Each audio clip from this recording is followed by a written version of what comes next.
आज हम बात करेंगे मोनेरा का जो बचा हुआ ग्रुप है उसके बारे में, और वो है एक्टिनोमाइसीटीज, माइकोप्लाज्मा एंड इसमें आता है आपको रिकिटेसी, स्पायरोकीटी एंड क्लेमाइडी। सबसे पहले हम बात करेंगे एक्टिनोमाइसीटीज का। हमने बात किया आर्कीबैक्टीरिया का, वो बैक्टीरिया था एंशिएंट बैक्टीरिया। हमने बात किया बैक्टीरिया का, वो बैक्टीरिया रिसेंट बैक्टीरिया। हमने बात किया साइनो बैक्टीरिया का था ऑक्सीजन प्रोड्यूसिंग बैक्टीरिया। और हमने बीच में इंट्रोड्यूस किया था कि वैसा बैक्टीरिया लाइक ऑर्गेनिज्म भी है जिसका नेचर फंगस के जैसा होता है, तो इसीलिए इसको रे फंगी कहते हैं। यहाँ पे हम इस स्ट्रक्चर को देखें तो ये लग रहा है कि मल्टी सेलुलर है और न्यूक्लिएटेड है। नहीं, ये मल्टी सेलुलर है और इसमें न्यूक्लियस नहीं है। तो पहले तो इसको यूकैरियोट में रखा गया था, लेकिन बाद में पता चला नहीं इसमें न्यूक्लिएटेड नहीं है, तो इसको मोनेरा में डाला गया। तो ये रे लाइक स्पोर्स बनाता है। तो ये group of organisms consist of unicellular और multi cellular structure with cell wall of mycolic acid. यहाँ पर जो स्ट्रक्चर है वो यहाँ पे माइकोलिक एसिड है, और माइकोलिक एसिड का मतलब होता है peptidoglycan and fatty acid. Fatty acid है तो ये ग्राम पॉजिटिव है। अगर यही फैटी एसिड के साथ ग्लिसरॉल होता, लिपिड होता, लाइपोपॉलीसेकेराइड होता, ग्राम निगेटिव होता। तो ये ग्राम निगेटिव नहीं, ग्राम पॉजिटिव होता है, और ये मिनरल का एब्जॉर्प्शन करता है, मिनरलाइजेशन करता है सॉइल में। तो ये सॉइल के लिए बेनिफिशियल होता है। स्पोर फॉर्मेशन के द्वारा ये रिप्रोड्यूस करता है। तो हम कह सकते हैं कि वैसा ऑर्गेनिज जो यूनिसेलुलर या मल्टी सेलुलर है, नॉर्मली ये पाया जाता है सॉइल में, और ये मल्टी सेलुलर भी होता है यूनिसेलुलर। और उसमें ये खूबी होती है कि वो ऑब्जर्व करता है सराउंडिंग से और उसके बाद उसको सिंपल फॉर्म में बदलता है। साथ ही साथ ये और भी कई, जैसे एक्टिनोमाइसीटीज है, यहाँ पे हम बात करेंगे स्ट्रेप्टोमाइसीटीज है। तो ये एंटीबायोटिक बनाने में कुछ जो होता है वो फ्रैंकिया है, ये नॉन लेग्यूम प्लांट एलनस में नाइट्रोजन फिक्सेशन में काम आता है। यहाँ पे ये बेग्यूटा है, सल्फर न्यूट्रिएंट बढ़ाने में है। तो ये एक इम्पॉर्टेंट सॉइल मिनरलाइजेशन के लिए ऑर्गेनिज्म है जो मोनेरा में है, और ये इम्पॉर्टेंट फैक्टर है खास करके एंटीबायोटिक बनाने के लिए, मिनरलाइजेशन के लिए। लेकिन और अगर दूसरे ऑर्गेनिज्म की बात करें तो उसमें आपको आता है माइकोप्लाज्मा, इसी की श्रेणी में है। लेकिन यहाँ पे ये सेल वाल है, ये सेल मेम्ब्रेन है, डीएनए है, आरएनए है और सब एंजाइम वगैरह।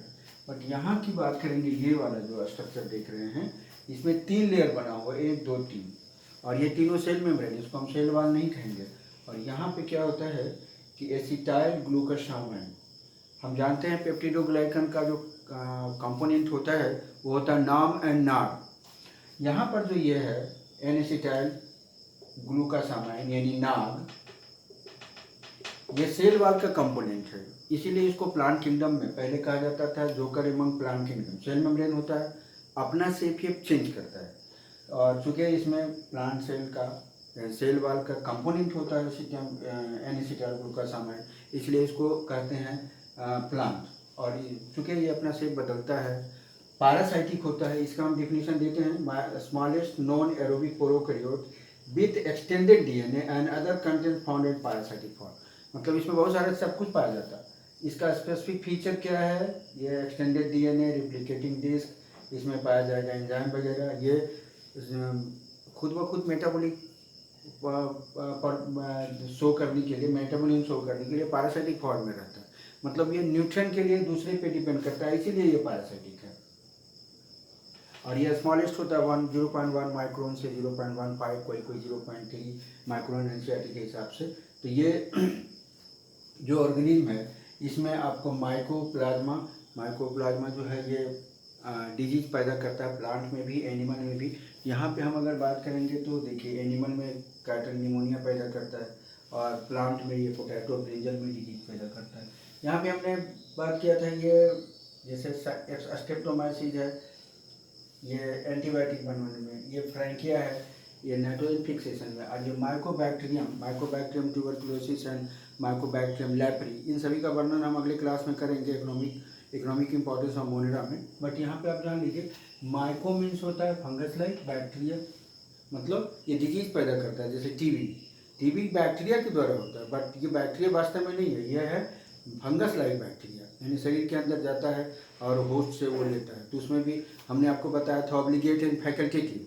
तो ऑब्लिगेट जो होता है वो माइकोबैक्टीरियम लैप्री होता है और फैकल्टेटिव माइकोबैक्टीरियम ट्यूबरकुलोसिस होता है। ये दोनों डिजीज पैदा करता है, बट ये बहुत कम है, बाकी ये फायदेमंद होता है।